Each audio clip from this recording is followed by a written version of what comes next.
The Silent Symbiosis. 1. The Seed of Wrongness. Elias Thorne sat hunched over his home workstation, the blue glow of fungal culture schematics reflecting in tired eyes.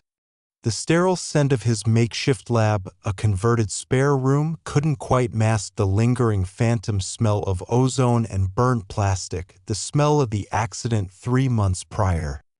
His team vaporized in seconds, him shielded by a malfunctioning containment unit, left with minor burns and a ringing silence that never faded. He scratched absently at his left forearm. Just dry skin, he thought. The city heat wave was brutal. He dismissed the persistent, pinpoint itch beneath the skin near his wrist bone, like a trapped grain of sand. Stress. Guilt. Lack of sleep. He applied moisturizer. The cool gel, a momentary relief against the unnatural, localized warmth he refused to acknowledge. He focused back on the schematics of luminous reconditis, the glowing fungi his team had been weaponizing. The itch pulsed, faintly, like a tiny, buried heartbeat. 2. The roots take hold. The itch didn't fade. It migrated, creeping up his forearm. It was joined by a new sensation, a deep, cold ache in the bones of his left hand, as if they were hollow tubes filled with ice water. He caught Sam watching him massage his wrist one evening. "You okay, El? You've been rubbing that arm all week." "Fine," he mumbled, forcing a smile. "Just old lab injuries acting up. Stiff." He hid his hand under the table. The lie felt thick on his tongue. Later, alone in the bathroom, he examined his hand under harsh light. Nothing. Just skin. But when he pressed his thumb hard into the meat of his palm, he felt it. A minute shift, a subtle grittiness beneath the surface. And his fingernails, the one on his left index finger, looked duller, slightly thicker at the base. He filed it down, the rasping sound unnaturally loud. Nutrient deficiency? Post-traumatic arthritis? He Googled frantically, landing on obscure forums describing parasitic infections and rare genetic disorders. The words blurred. Sleep became fractured by dreams of glowing tendrils and muffled screams from the lab. He woke tasting metal, the cold ache radiating up to his elbow. 3. Bloom of the monstrous. The turning point arrived with brutal simplicity. Showering one morning, Elias felt a sharp snap near his elbow, followed not by pain, but by a terrifying numbness. He looked down. His left forearm hung at a grotesque, impossible angle, bent backwards like a broken doll's limb. No blood, no swelling. Just wrongness. A choked gasp escaped him. He tried to move it. Nothing. The limb was utterly unresponsive. A dead weight attached to him. Panic, cold and absolute, seized him. He stumbled out, wrapping a towel around his waist, cradling the useless arm. "Sam! Sam!" Sam took one look and froze, her nurse's assessment overriding shock. "Elias, what happened? Did you fall?" Her hands, gentle but probing, touched the unnaturally cool skin, traced the unnatural bend. Her face paled. This isn't a dislocation. There's no trauma. It's like..." She couldn't finish. The word unnatural hung unspoken. Dr. Kane, summoned reluctantly, was dismissive. "Psychosomatic, Thorne. Survivor guilt manifesting somatically. Extreme stress reaction. See a therapist."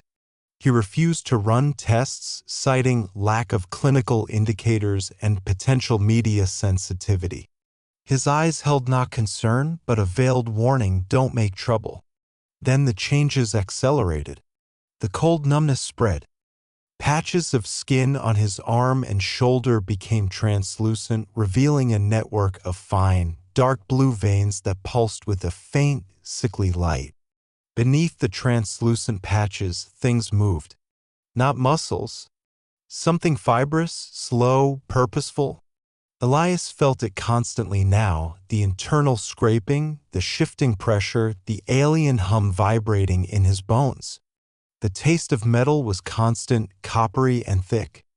His left index fingernail turned brittle and jet black, crumbling away to reveal a hard, chitinous claw beneath. Sam found him curled in the dark lab, rocking, whispering, "It's rewriting me. It's building something inside." 4. Harvest or symbiosis? Sam, desperate, broke into Elias's sealed home lab files. She found it, a corrupted log entry from the accident. Luminous reconditus hadn't been destroyed. A dormant spore cluster, genetically altered for extreme resilience and neural integration, had breached containment. It hadn't vaporized Elias, it had latched onto the nearest viable host, him. The accident wasn't an explosion, it was an infection vector. The fungus wasn't killing him, it was repurposing him. Confronted, Kane confessed. "We knew, suspected.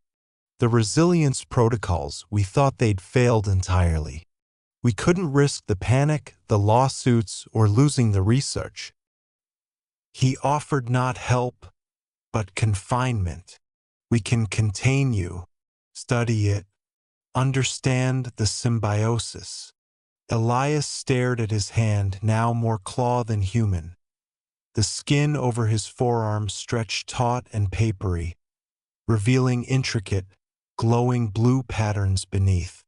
He felt the cold logic of the organism within, not malicious but inexorable. It sought survival, propagation. It was building a chrysalis.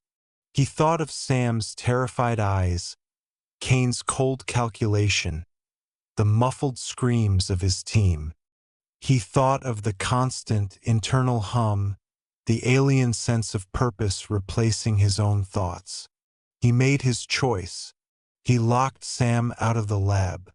"I'm sorry, Sam, for everything. Don't let them in. Don't let them see." His voice was rough, layered with something else, a faint, harmonic resonance. Through the reinforced glass door, Sam watched in silent horror. Elias wasn't fighting anymore. He sat cross-legged in the center of the room, bathed in the glow emanating from his own transforming body. The translucent patches widened, merging. The fibrous structures beneath pulsed with stronger light.